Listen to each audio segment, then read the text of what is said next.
Welcome to After Class, a podcast about all things adult ballet. I'm Hannah, your host and fellow dancer, and I'm so glad you're here. Each week, I share stories, strategies, and encouragement to help you stay inspired on your ballet journey, because I understand what it's like to balance real life and ballet dreams.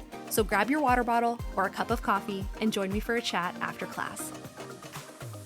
Today, I'm joined by Lucas and Lewis, the creative duo behind Barre Trash, a dancewear brand that's bringing fun, bold energy to the ballet world. We talk about their journeys as professional dancers, their perspective on adults in the ballet space, and building a brand with both authenticity and humor. This one's equal parts style and substance, so let's jump right in. Hi, guys. I am so excited to have you. So let's just dive right in, if you don't mind. I'm sure you get asked this a lot, but how did the idea for Barre Trash come about and what inspired the name? Barre Trash started when Lucas and I met on a ballet tour. We were roomed together. He was doing Rothbart in Swan Lake, and I was doing the Pas de Trois. So we were both cast on the same show, and we lived together on that tour, and then another one right after with it. So for about a total of 2 months. And that's how we met in early 2023, the very beginning of the year. And we were both entrepreneurial. We both had sort of similar interests. We're similar ages. And we both shared a real interest in ballet, the ballet world, and especially ballet clothing. So when Lucas originally had the idea to make some t-shirts and some other products that he had in mind, he asked me if I would team up with him. And the more we worked, the more we realized that with just what we thought would be like a little extra effort, we could make some really cool ballet items and different things like that. And we thought it was going to be like a low-key side project. But once it began, we found that the work really suited us and that we enjoyed it a lot and that we were actually making like good products that we were wearing ourselves. And so it really just took off quickly from when we met to now. And so we've been around for about 2 years, and everything has flowed pretty quickly, but pretty naturally. So where did the name come from? Because it's unique. And so I'm just curious, like, where did Barre Trash come from? The name Barre Trash came from I dedicated like an afternoon to sitting in the kitchen in New Jersey. I was dancing in New Jersey Ballet at the time and writing out combinations of words that were ballet related. So I had written, wing point and ribbon Marley and ribbon mirror and mirror trash. But one stuck out. I still have the paper. One stuck out, and it was trash bar. And I just had a good percussive, I was like, trash bar, that's good. And like trash for trash bag pants, bar is the bar. And I thought that sounds cool. And then I didn't think any farther. And I took the name Trash Bar to Lucas. And he not even being a native English speaker, just immediately was like, Barre Trash, we should flip it. And I was like, oh, we should flip it. If I had just not called him for like maybe another hour, like maybe I would have gotten it on my own. But yeah, Lucas officially can claim the name, although I did a good bit of the work on the way there. That's so funny. Yeah, that's the beauty of a good partnership, right? You can kind of Yeah. bounce off each other, and that's really fun. So I know, Louis, you mentioned in our correspondence that you actually took a break from ballet for several years, and that's a really common thread for a lot of adult dancers. So I'm curious, what brought you back, and how did that experience even shape the brand Barre Trash? Yeah, I mean, I definitely had a long and unusual break, and I think Lucas also. I mean, I think any dancer of our age has had periods of being like, okay, is this really what I want to do? Could I be doing something else? Is it worth it? After you are in it for a certain number of years. So you're right, it is a totally common experience. Mine was unusual. I quit after graduating from Kirov.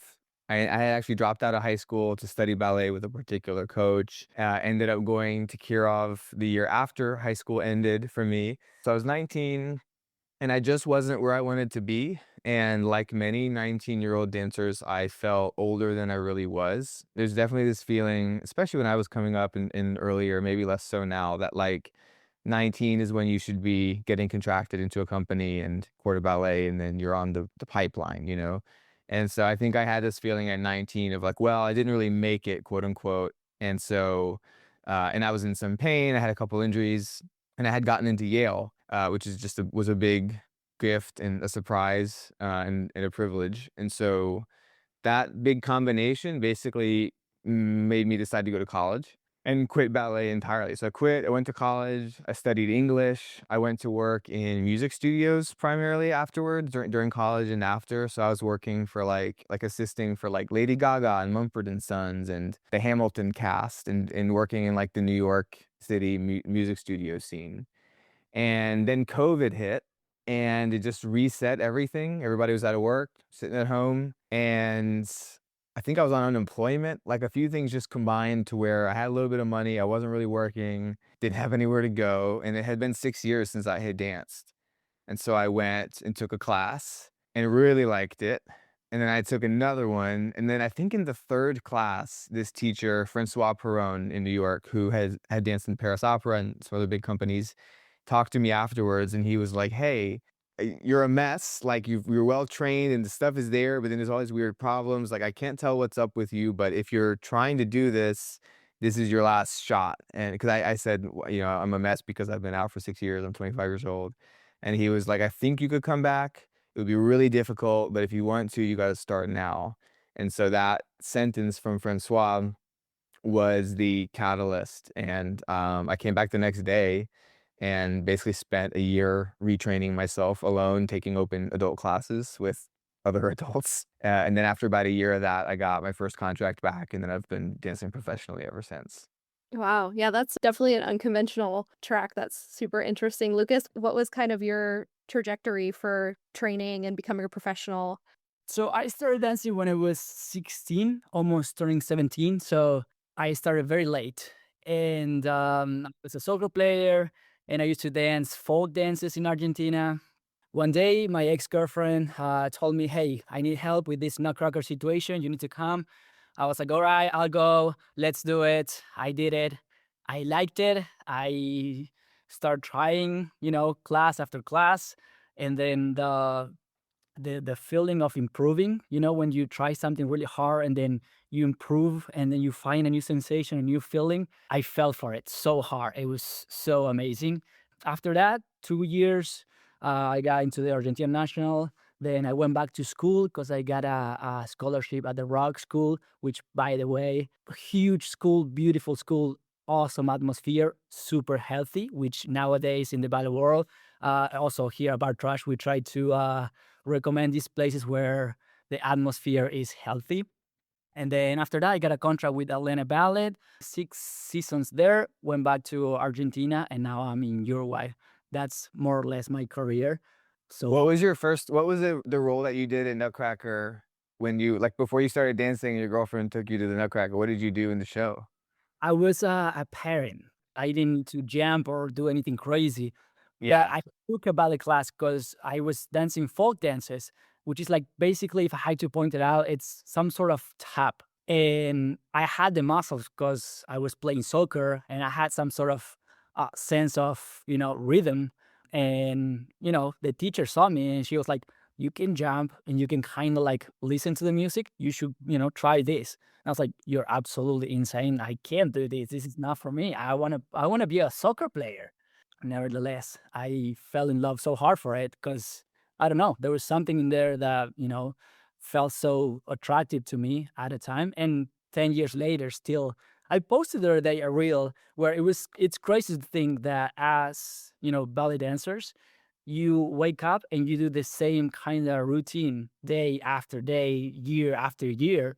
And even though there are some days that are harder, it's what you love. And it's the same morning routine every single day, regardless of where you are in the world. Because you could be dancing in, Japan or here in Argentina or in, I don't know, New York. It's the same ballet class, the same ballet steps, give it a take, a little bit here, a little bit there, but it's all the same. You have to be a certain type of crazy to like ballet because it's so repetitive. I think there's a Baryshnikov quote about this. Like, you have to be ready to be pulling your hair out with the sort of tediousness of always being learning the steps. Like, you start your day with a class, which is so crazy. It's class. Like, it's like you're never done learning. So ballet is this weird combo of, you love improving, you love learning, and you're also able to fixate, and you're also able to know you never learn it. You never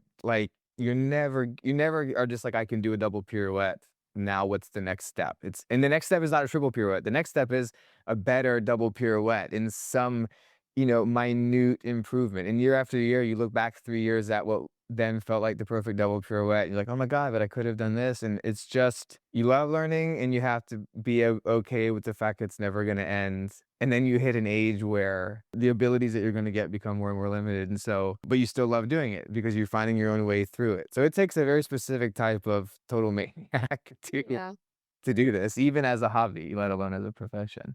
Yeah, I actually think that's why so many adults love it and are falling in love with it is because of the combination between it being predictable to a degree. I think there's Yeah. comfort in that, but also very challenging and getting to push yourself because I think a lot of times in normal adult life, we hit a point where there's not as much challenge and there's not as much change. A lot of times as Totally. adults, we end up in jobs for a really long time or our family life becomes kind of monotonous. And so I think for adults, it's this really perfect blend of something that is comforting in its predictability and consistency, but also gives this sense of newness and challenge kind of infused back into their lives. And so it is an interesting, you could probably do a Yeah. psychological study on why so many adults are finding their way into ballet and loving it. Cause I do think there's definitely some Yeah. psychology there. I've actually never heard anybody say that. I think that's a pretty good theory. I think I never thought about it that way, but yeah, that predictability, like you know what you're getting into, but then that also means you know what you're going to get to work on. Yeah, that's an interesting take on it. I think that's probably a big part of it. A lot of adult dancers, we've talked about taking breaks and non-traditional paths to ballet, and a lot of adult dancers feel kind of outside the mold of the ballet world. So I'm curious as to how you guys feel like Barre Trash speaks to dancers that don't always see themselves represented in traditional ballet. This is a great question. We try from Barre Trash to make the ballet world a better place, a safer space, because we know how hard it is, and there are so many things that are wrong, that have been wrong for so long in the ballet world that everybody knows about, but we are also afraid to talk about them because there are so very few companies around the world that can give you a job, that if you were to speak bad about one of them, then you kind of feel like you will be canceled and you're never going to find a job. That's why when we started Barre Trash, we didn't know this, but our audience gave us a voice to speak freely, and we just don't care. Because if we think it's wrong, and we talk about it. That's why a lot of adult dancers started following us, because we speak the truth about ballet. You don't need to be now this thin body, unhealthy, in order to pursue a career. And you don't necessarily need to pursue a career in ballet. You can do it as a hobby and get all the benefits, all the good part. And it's not like back in the day, ballet was just a career that you need to pursue and do it and get a job once you're 17, 18 years old. Now the ballet world has expanded so much, but I think from Barre Trash, that's what make adults follow us. It's because we speak the truth about what's wrong and what's going on about in the ballet world. I don't know what you think about that, Lou. Yeah, I think Lucas is right that the ballet world has changed a lot in the sense that you can do ballet without pursuing it at a conservatory level or at a professional level. I personally think that's great. I'm sure there's somebody out there with a differing opinion, like, that ballet should be this like elite, thing where like it just it happens. You start at 11, you don't start at all. I'm sure there's somebody sort of defending that. But I really think like we're a suffering art form. The more the merrier. Good Lord. At the very basic level, anyone taking a class might be a ticket buyer to your show. So you might as well be happy they're there for that. But it's also like that's people getting their kids into ballet. That's people telling their friends about ballet. That's people appreciating how difficult ballet is and what goes into it. So for me, yeah, the more adults that take the class, the merrier. And ironically, I will say I dance a lot in London and I dance a lot in New York. And that's where these great open studios are, like Pineapple and Perry Dance and Broadway Dance Center, these open places. So anybody can pay and take a class. And it is now getting to the point where I'm like, okay, I don't want fewer people dancing, but I do need more studios because it's so full. It's just full of people. Like, I'm happy you're all doing ballet. I actually really admire it. I think you're crazy for doing ballet at this age in the best way. So I really admire the effort it takes to be here. But now I need somebody to, like, either you guys need to rent a new place with a bigger room or something, because I really don't think that studios have kept up with the demand, at least in cities, for adult ballet. So, I mean all of that, like, in the best way possible. It really is a blossoming thing. If you're anything like me, you want jewelry that you can wear to ballet class without worrying about it tarnishing. That's why I wear Rose and Clay. Their designs are tarnish-free, waterproof, and dancer-approved because the brand is owned and run by an adult ballet dancer. The details are so timeless and delicate. Think pearls, bows, and their new pirouette collection even features a ballerina charm necklace and earrings. My personal favorite, the pearl mini hoops. They go with all my dancewear and are the perfect minimal and lightweight accessory for class. Rose and Clay pieces are classic, versatile, and they move with you, whether you're at the studio, on stage, or just living life. And because you're part of this community, you can take 10% off store-wide with my code AFTERCLASS. So treat yourself to jewelry that's made for dancers by a dancer at roseandclayjewelry.com, code AFTERCLASS. Yeah, and I think to your point of like the more the merrier and just seeing adults coming to take class just to take class, I think that one of the things that I love that adults are doing is I think they're bringing a lot of joy into the space Oh, yeah. of Oh just my God, like yeah. taking class just for the enjoyment of moving your body and being in a studio with other people and listening to beautiful music. And I think that's a huge gift that adults are infusing into the ballet world at large. And I think too, it's why your brand resonates with adults because there is like a playfulness to your brand and the types of designs you put out. And so I'm curious, as the designers and creators behind it, how you guys balance, because obviously you're professionals, but there's a lot of humor in your brand. And so like how you balance feel like you're honoring the traditions of ballet, but also kind of poking fun at it and not taking it too seriously. And like, what do you think the role of humor is just in the ballet world in general? I think all the brands that are out there right now take it too serious, and they have been around for so long that they can speak about what's wrong, or they can be super funny about it, or maybe they just haven't adapted now. Because the way we started on social media, Luis used to make videos on TikTok about funny things that that will happen to him every single day. He's, believe it or not, he's super funny. And at some point, we started making videos together, and videos started going viral. So we always knew that speaking through humor always resonates a lot more, even though if we're speaking about serious stuff. So we take that and we will make fun about. So there is a series of Luis talking about how people look at ballet dancers from other careers, and there's one of him being a finance dude going on a date with a ballerina.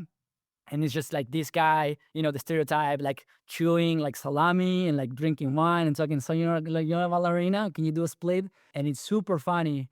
Luis, you should talk about that. But we use humor we think humor is a very powerful tool to deliver messages, both serious and non-serious. I love it. One of my favorite ones you guys did, I think it was just even a couple days ago, was with the new AirPods that translate and putting in with the ballet steps. I was cracking up because I'm like, oh my gosh, it's so good. Even sometimes I have moments where I come home from class and I'm talking to my husband, who, God bless him, like at this point has learned way more about ballet than he probably ever wanted to. But it's so funny. And like I think that's why humor is such a great thing to be infusing into ballet, is because I think as dancers, even adults that are doing it recreationally, it can become kind of a pressure cooker. Like when you're in the classroom and in the situation, you feel like it's so intense. And I think sometimes it's like we all need to pull back and touch grass a little bit. I'll give you my actual, this is my real hot take on adults doing ballet, because you were like, they bring joy into the room. They bring like an actual passion for the art form.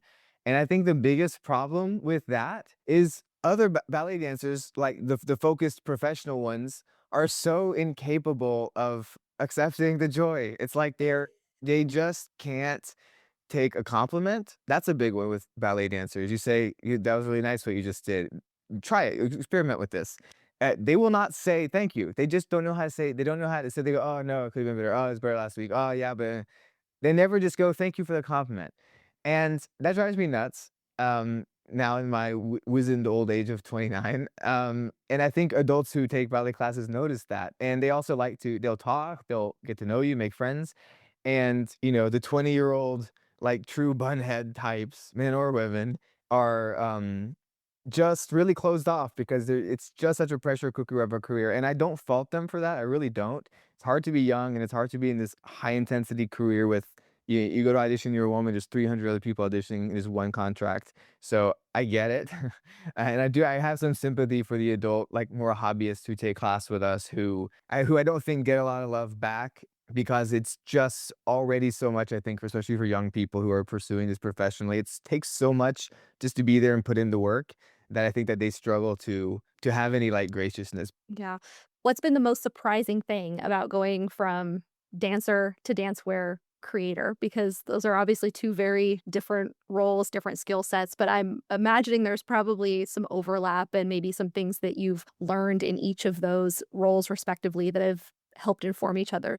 A few. For me, the first one was to be way more organized with your day because, you only have so many hours to work in a day. And if you are in a company, in a ballet company, you work 8, 9 hours, you go to the gym, and then you also have to sleep a couple of hours every day, right? It's pretty important. So organizing yourself was a huge one for me first. The second one was being recognized. Like you go to a ballet studio and you're like the guy or like the guys from Barre Trash. That's that was huge because we started getting, viral on social media. Especially Luis gets recognized a lot. I don't so much. I don't know why. It's probably because Well, Lucas travels less than me. I've told him before, I'm like, because I think I just tend to be more in the, like, English speaking sort of Western parts. yeah. So like London and New York, San Francisco. And so the places where I think we have the most followers and the most like open ballet studios are where I tend to be. I tend to Uh, say you're funnier, but that's just because I don't put out so many videos and I instead edit yours, Luis. I yeah. I think being the more handsome co-founder, has it's a burden that I wear with respect. I respect the sort of I thought you were gonna it's a weight on my shoulders, the weight of the beauty. no, because you were the funny one. I was the handsome one. I thought that's why. Unfortunately, I'm both. Okay. No, Lucas actually, here's the odd thing about social media, which yeah, it is certainly strange to be recognized. The last one, which is crazy, is well, actually two things. The process of creating the design, putting it together, talking about it, spending hours doing polls with people, asking our friends, then sending it to the manufacturer and seeing the product done, looking good. That feeling is crazy. But what's crazier is once you walk into the studio and you see people wearing Hmm. the stuff that you have designed, that's crazy. Like the other day, I walked into the studio here in my company and there were at least 15 people wearing Bar Trash. And that's just crazy because dancers are so picky. If they didn't like the clothes, they wouldn't wear it. But they wear it every day. So I walk into the studio and I see, this entire bar wearing Bar Trash, which is like, we spent months designing, putting it together, getting orders, and now it's there and they're wearing it and they're liking it. That's to me, that blows my mind. That's crazy. It's crazy. Yeah. Absolutely. No, it's so Yeah. gratifying. It's really Yeah, cool. that's a great feeling. It's not something that we take lightly. It really means a lot to us. With dancewear specifically, because you guys design dancewear and you are dancers, what were the things that when you went into the process of designing that you're like, these things are important to me. This is what I want to look like, feel like. Were there certain things? Because like you said, dancers are very picky about what they wear. And so who better to design dancewear than dancers? But I'm sure there were little specific things that you guys were committed to based out of your own Yeah. preferences. Some of the things that we focus on are problems that we have on a daily basis. And I were very different dancers, where Luis is a much more cleaner. He likes to wear his tights, nothing on top, just like shoes. into like a shirt, nothing else. Where myself, I like to, throw stuff in there. So it's like it's one leg warmer here, pants on top of the tights, maybe like a sweatshirt, and then I take off my sweatshirt and maybe put it on my hips. So I used to struggle with a lot of things. Like for example, we're taking class in center. We're about to do petit allegro. I'm wearing leg warmers, and I used to have the problem where my leg warmers will fall off. Right. So first thing we needed to fix, find a leg warmer that is warm but stays on the entire time you're jumping because you're moving like crazy. So Hmm. that was one of the big things. Another one very big for us is pants, right? Once you do a grand plie, the common thing for a ballet dancer is to pull your pants up a little bit before you do grand plie. Teachers hate that. I mean, teachers hate that you're wearing that. But if on top of that you have to take off, take out your second position arm to pull up your pants before you do a grand plie, every time you do a grand plie, you're gonna drive your teacher crazy. So that was another focus for us since the beginning. Make a pair of pants that will stay up, that will make you comfortable once you do a grand plie without actually having to fix it every single time. And we do that with every single product. Now, for example, in November, we have a new drop, which is, we call them the tracksuits, right? We came with the idea of creating the tracksuit because we thought this. So you're getting ready for a show, you need to stay warm. Okay, the oversized hoodie, you can wear that. But if you have to put your makeup on and your hair done, you're all ready, and you have to take off your sweatshirt, now you mess up your hair and your makeup. But with the tracksuit, it has a zipper, so you can just unzip that, and it's just comfy. Plus, it looks good. So those are a lot of the things that we focus on. One of the things that we do care a lot about is answering every single email that we get quickly. Luis somehow is this guy that is super well organized with emails. He archives everything, and there's a folder with a name for everything. I go in there, I can never find anything because he's so well organized that I'm like, dude, I just don't know where your stuff is.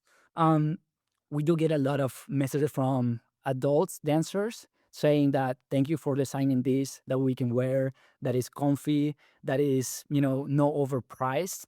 But we also get a lot of emails from parents, ballet parents talking about they have a son or a daughter, but mostly we get emails from ballet moms talking about their sons being built inside the ballet world, right? And Luis, he's the one answering all of this because, like he told you already, he went to Yale and yada, yada, yada. So he can write well, apparently. And we try to really take serious. We were very serious about answering every single email because they say my kid is being bullied at school because he does ballet. And Luis really takes, the time and writes this, very long but like thoughtful email that can have and make an impact in this kid's life and this mother's life, which is not stop dancing, keep on pushing. So a lot of it happens behind the scenes, and we don't talk much about that. But I guess that's what, you bought from us, you send us email and we reply, you become a customer for life because you're not only buying stuff from any brand, but you are buying from a brand that really cares about making the ballet world a better place. Yeah, and I love that you guys have been able to connect with mothers or parents of male dancers because I know even some of the listeners to the show are moms that are putting their boys in ballet, and it's Yeah. cool for them to see brands that are inclusive for their sons who want to get into ballet and to see role models like you guys, who are in the ballet world. And it's really important and special because we need boys and girls in ballet, but we need boys in ballet. Like, I would love to have more males even in my adult classes. We have a couple, Yeah. but it's, usually the vast majority is female. And it's just such a great art form. And I would love to see more Yeah. boys get into it. Yeah, the payoff to being a boy in ballet is enormous, and a lot of times it gets sort of cheapens because it's easy to tell this to like a young guy, but you can say, "Oh, come on, it's a lot of girls there, and there's only a couple boys, so hey, so that sort of tends to be like an easy way to tell a boy to do ballet. There's really so much bigger payoffs than that because you can meet a girl anywhere. they're all over the place. That's an easy thing to tell a kid, but the real payoffs are so much bigger. Discipline, athleticism, flexibility, the understanding that if you show up every day and you do what you're supposed to do, something will come of that. You can't not get better if you do that. Someone can tell you that, but ballet will teach you that. So that combination of skills, let alone poise, grace under pressure, standing on a stage with 2,000 people watching you, and you slip up, what do you do? Like that level of control. I like, for example, I like to do woodworking, and it's the same thing for me. If I'm using a saw and there's a spinning blade and something slips, I have to stay deadly calm, right? Because it's a spinning blade. Same thing on stage. When I'm on stage, something goes wrong. Partner slips, I slip, whatever. Like I fell on stage a couple times. 2,000 people are watching you. You have to have this cool under pressure. The list goes on and on and on. And so if you can get through that early temporary, and I promise it's temporary, social barrier to being a boy in ballet, the dividends that it pays are enormous. So I take it seriously when a mother writes me and says, "My son's doing ballet, and here's a picture." Moms send me pictures of their kids. They're just such like moms, And I'm like, you're just looking at some picture of a kid that he doesn't know you sent me, and they tell me all kinds of details, but they just are like starved for somebody to advise and talk to and encourage. And so when I get those messages, which is like on average probably once a day, I mean, I'll sit down at lunch with my laptop. Anybody in my ballet company can tell you, and I'll write you back paragraphs and that are specific to whatever you wrote me. So I think when people are like, wow, the owner of the company is writing me back, I think it goes a long way, and it means a lot to me because people, of course, encouraged me, Zelig, who I mentioned earlier, my teacher. So it means a lot to me to be able to just pay it forward a little bit. And even if it's not a customer, even if it's just, I mean, whatever, like it means something to me to be able to do something positive, in that way. Yeah. I think even, tying back to what we were talking about earlier with the humor aspect and not taking yourself too seriously, like there's a lot of really positive messaging that's coming through your brand, and just in Yeah. different facets with like boys in ballet, not taking yourself too seriously. And I think having a good, healthy respect for the art form that you're participating in is a big deal, but that doesn't mean being mean to yourself. That doesn't mean not being able to say thank you to a compliment. That doesn't mean perfectionism. It's sort of like surfing. Like you have to have respect. There's a big wave coming, and you should be careful, it knock you over, hold you down in the water, all that stuff. But like once you have that respect for the thing that's going on, then you should catch the wave, enjoy it. That's like that's the perspective that I have now. I mean, maybe I didn't have it when I was younger, but certainly at 29, that's the perspective that I have. Yeah, and I think it also speaks to the benefit of aging in some ways that you do carry a different Yeah. perspective, My that my teacher, who's a brilliant ballet dancer, Stanislav Isayev, he has complained to me before that the irony of ballet is that with age, you get you get the maturity, the insight, and the artistic ability to play Juliet and Romeo and Juliet. And the irony there is that I mean, she's 12, I think, or 14 in Shakespeare, but like, let's say she's 19 or 21, or but the ballerina that really has it in her to be the great Juliet is maybe 35 or 40, and so that's not that it's not you can't do the role at that age, but there's a funny thing like that with ballet where it is a young, athletic endeavor, and interestingly, as it gets more difficult on the body, you have the artistry to actually do better at the younger stuff. So, I think that's something that people struggle with artistry wise, like as they get later in the career. yeah, I think that's another reason why ballet, I think, resonates with adults is because once they start being able to access the artistry part of it, like you're Yeah. drawing from just a different level of life experience. Yeah. So I think there's a different just depth to not only your actual dancing, but to the heart behind doing it. I think obviously there are young dancers who really, really love it, but I think the older you get, the more you cherish the time that you do have to Yeah. be doing something like ballet, especially if it's not your job and you're only getting to sneak in a few hours during the week. Or I think also to the component of to your point, as your body is getting a little bit more limited, you really appreciate what your body can do. Yeah, and you understand less is more is like such a life lesson that you get to relearn every year. Yeah. the longer you live. But that's totally the way. That's one of the beautiful things about David Hallberg is the best triple pirouette you ever saw in your life. And he knew how much he could get out of a triple pirouette and didn't need to bother you with 7. And I think he luckily knew that from a young age, but that kind of lesson, to really learn it, definitely takes time, and it's harder when you're young. Yeah. So pivoting back to the actual clothing itself, I'm curious, as the founders, do you guys have a favorite piece that you've created and that you personally love to wear? I personally love the oversized hoodie. The oversized hoodie, it's, literally you can wear it anywhere because you go to the studio and you wear it on your way to the studio, and then you're going to the airport and you wear it because it's like super comfy. You can put your legs under, I don't know, whatever you want to do as a dancer, all that weird stuff. It's the oversized hoodie is perfect. And if you want to go out with your friends, it's it's stylish because it's oversized and they're good colors, and you can combine it with different things. So for me, it's the oversized hoodie and the leg warmers because I use leg warmers for everything. So I'm all the time wearing at least one leg warmer. With people think, why are you wearing just one? I'm like, I like it. Just I don't care. I'll- It's a choice. It's a fashion choice. Come on. I'm a designer from Barre Trash. I decide to wear this is good. Yeah. But yeah, I don't know. What do you think, Lou? My Was that most enough time? Was that enough time for you to think about the answer? thank you, Lucas. Yeah, it was. I did actually need to think about it. I think my main go-to that we want to actually wear truly every day is the overalls. I have black overalls. They're just the right weight. They warm up the lower back. They warm up the legs. They aren't so long that they're too baggy, but they're long enough to cover my ankles. So like they have stretch. So those are the ones I wear. Those are the ones I was really excited to make too when we first released them. I was like pumped about it. And so the overalls I wear the most. And then we have a short leg warmer, a half length leg warmer. So I wear that one on my thigh because I had a hamstring injury. So that's been taking quite a long time to heal. So I wear most of the day, I wear the half length leg warmer on my right thigh just to keep my hamstring super warm all day long. So that would be like my main combo. Not everything hits right when you release it. And then other times it does. Like this week we released all this stuff in green because all of our drops this year are going by color basically. So we did the green drop this week.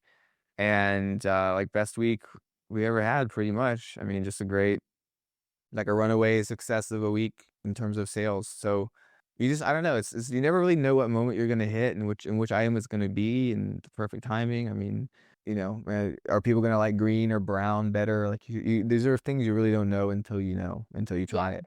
The sauna pants are good too. They are so hot. They're like unbelievably hot. They're sauna. So I wear those in the winter. But it's been summer for a while now, so I haven't worn the sauna pants in a minute. But like, yeah, winter in London, they're amazing. But then 6 months out of the year, I'm like, okay, I can't be soaking wet, at plies. So Yeah. Yeah. I love sauna. I'm like such a warm up junkie just in general. Yeah. I love to get really, really warm at bar. I have some low back issues. And so anything that Good can for kind of you, help yeah. with that and it really does work. Like, I think, Yeah. I don't know if some people, I think professional dancers know it works. I think sometimes Of course. adults, even in my open classes, sometimes I feel like people are looking at me like, why are you wearing 6 layers right now? And I'm like, because it helps. Yeah, no, it's settled science. Like a warm muscle is there's a phrase for this. A warm muscle is a safe muscle or something like that. But basically, like, yeah, it needs to be warm and pliant. I mean, that's what a muscle needs to be. Otherwise it tears. Yeah. So, yeah, I mean, I would say, Lucas, wouldn't you? We're kind of like doctors, really. Like we're keeping people safe and healthy. Well, to the overall situation, every time I have a show, so last week we had 10 shows here at the company. We usually work in the morning, we take class in the morning, then we have a little bit of rehearsal, then we have like a 4 or 5 hour break before the actual show that night. So you have to kind of warm up once again for the show. But you already, you took class, you rehearsed, you had this 5 hour break, and now you have to warm up once again. I always wear the overalls because I do a couple of tendus, plie, a couple of jumps, and I'm like already feeling super warm, ready to go on stage. Whereas if I wear like anything else from any other brand, it doesn't feel as good. Uh, Yeah. They do what they're supposed to do, and the consequence of that is like, yeah, you will get warm, and then you also get super sweaty. So you just have to like If you're a dancer, you know that that's a desirable thing. But if for some reason you don't want to be sweaty, I mean, or like warm, I mean, I don't know why you wouldn't want that. But if that's not your thing, then don't buy Yeah. that stuff. To me, I'm like, if you don't want to be sweaty, why are you in ballet class? What are you? Yeah, what you doing here? Yeah. Well, I'm excited to look at the new drop. I didn't know that there was going to be track jackets because I completely agree, Lucas, and validate the idea of I don't like pulling things over my head, especially I don't even perform, but even just for class, it's like you have the ballet bun done, and it's like I don't want to be messing it up. So I like the zipper. I'm excited. We'll definitely check that out. Obviously, you guys had a drop recently, which we'll link everything in the show notes. But as far as longer term vision, what do you guys see as the future of Barre Trash for the next year, 2 years, 3 years? We have big plans. We always had big plans, but as we realize how big things are getting, our ambition and wanting to do better, it gets bigger and bigger. For the next year or so, we're trying to expand and satisfy as many clients as we can because we want to be a very inclusive brand. We try very hard. It's very expensive to have all the products in every single size, which as of right now, we have a broad size guide of products, but we wanted to have it even, even more so. That's one of the things we're trying to go after in the near future. Another thing we're trying to, or we're being approached by a lot of the bigger brands that want to collaborate with us. I'm not gonna name anything just yet because we don't want to jinx it. But it's very rewarding because we're getting noticed. So we'll see what's up with that. But that's also within the near future. Luis. Yeah, I think certainly size inclusion is a big one, which, as Lucas mentioned, yeah, it's just a financial reality. Like you start with the most common size and you work your way out. So that could be going downwards to kids, it could be going upwards to adults who are XL, XXL. Sizing is interesting too because it goes, and this is gonna sound stupid, but it goes in multiple directions, out and up. And so, a long leg warmer does not satisfy a shorter, larger person. So you would want a short, wide leg warmer, a long, narrow leg warmer. So I actually am excited about the way we're doing size inclusion because we're able to do it pretty intentionally. And I think that gives us a lot of room to do it in a better, more unusual way and not just say, oh, this is XL. Well, in which direction? It really matters, because we get like guys who are 6'6" emailing us like, which hoodie should I buy? And it's like, well, if we just go diagonal with the hoodie, it'll fit you, but it'll be enormous. So so there's a lot of ways to do sizing that I think is smarter than just S through XL. So that's one of the things that we work on and that we've introduced with a lot of products and are just going to keep refining. But it takes exponentially more money to do that. And the same with colors, the same, like every new iteration of a product happens across sizes and across colors and across versions of the product. And so it gets expensive very quickly. And so when we have, limited funds and we're growing and growth is expensive, that's sort of I think I'm talking in circles now, but that's the loop that I'm on constantly is like, we have $1 to spend. What's the best way to spend it?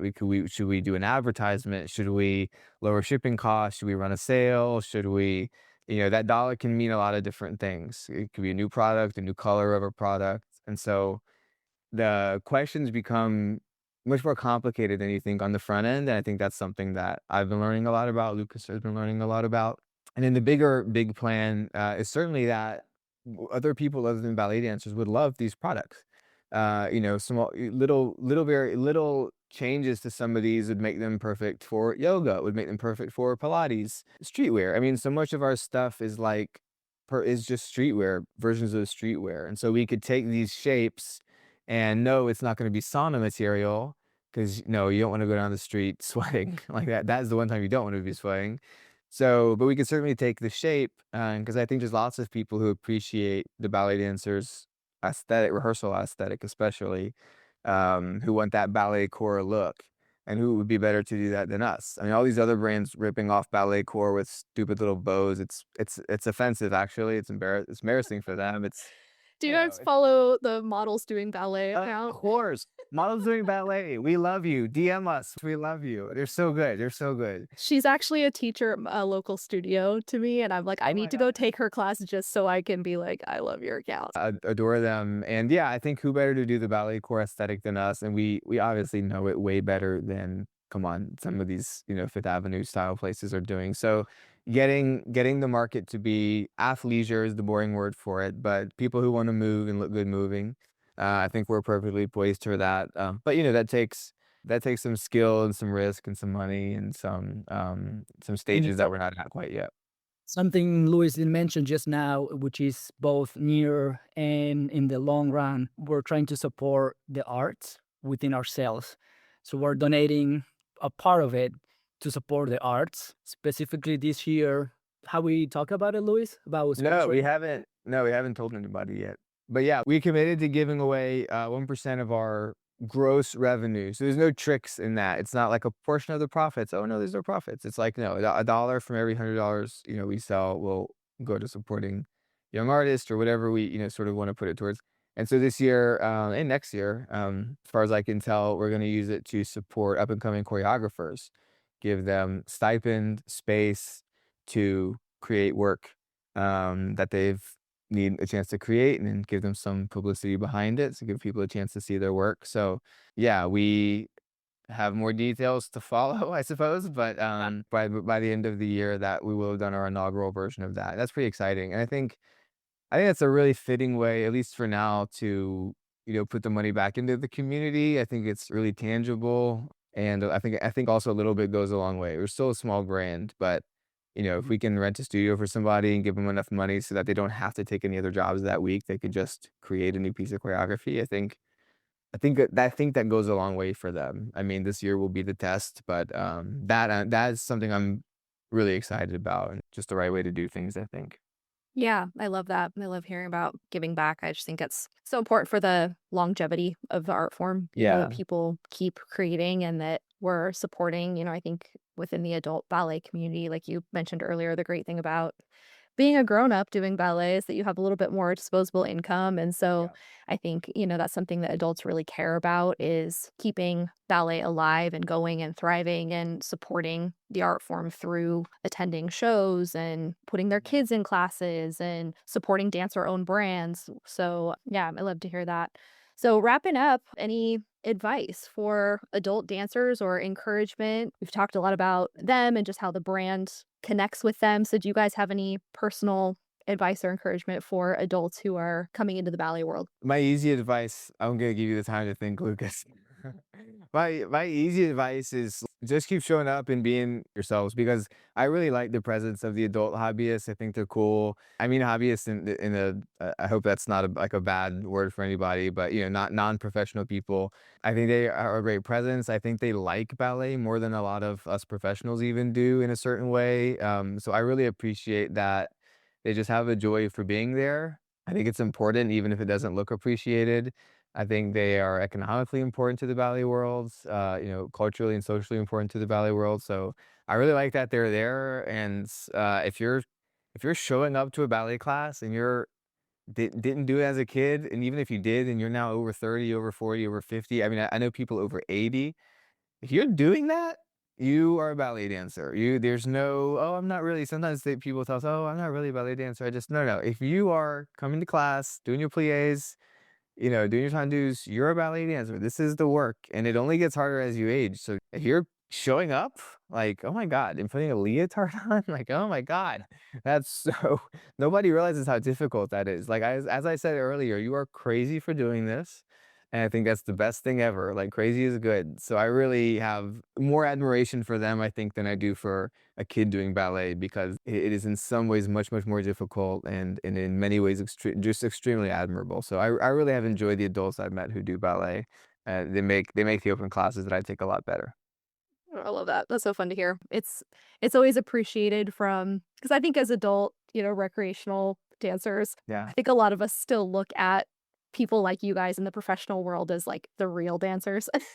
Yeah. And so hearing people who are professionals say, "No, you guys are real dancers. Like, I you're think, coming to I think class. if you're in the work, if you're doing the work, you get to claim it. There's no, and I've mentioned like I do a lot of surfing, and that's sort of my like off season activity that I do, and it's just surfers are the worst, really. I mean, I could go on, but my thing is like, hey, if you're out there in the water and you're braving the waves, yeah, you're a surfer. Like everybody should be nice to each other and be supportive, because like you're all taking on an equal amount of challenge, just proportionate to your level. So equally deserving of respect. And yeah, I think adult ballet dancers should pat themselves on the back, really just for doing it at all, because it is phenomenally difficult.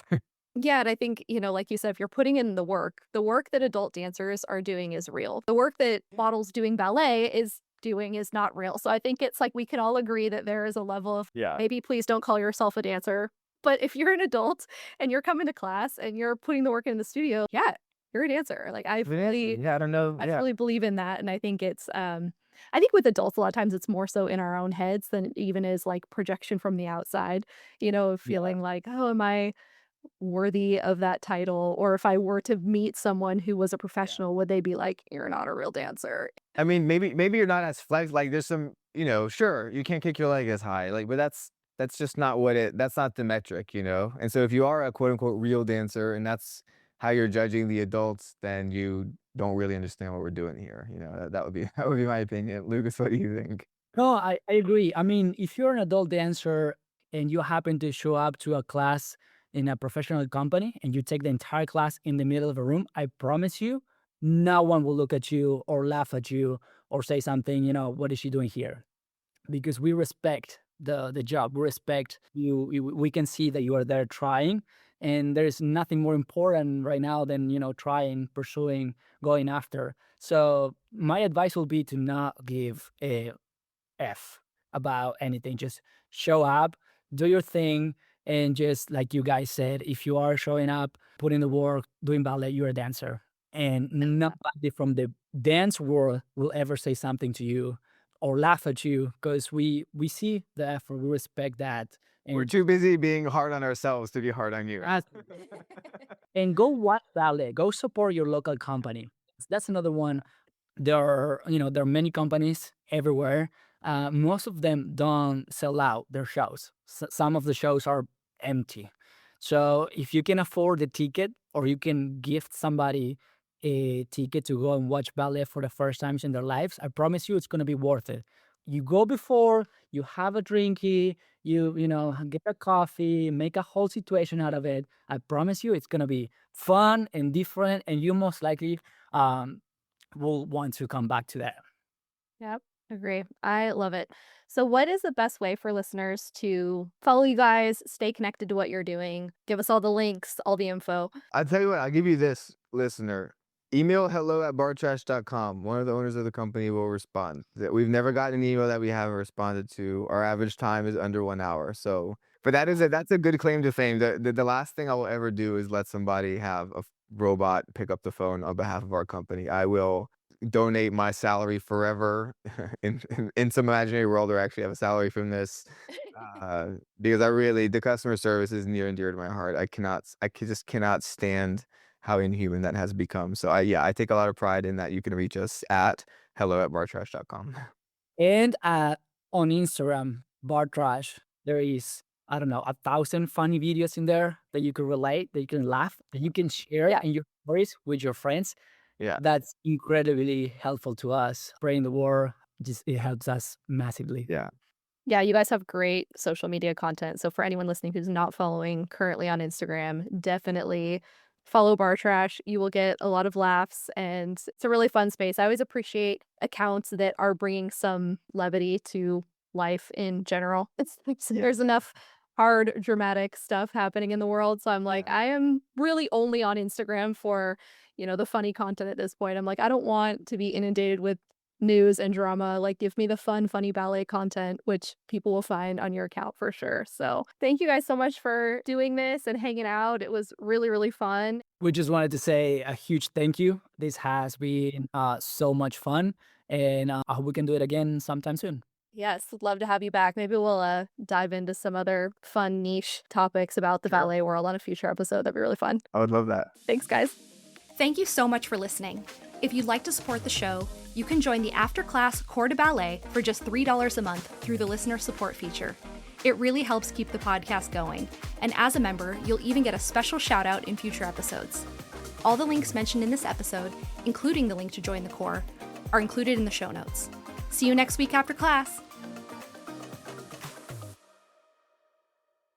Podcast produced by Mission Bridge Media.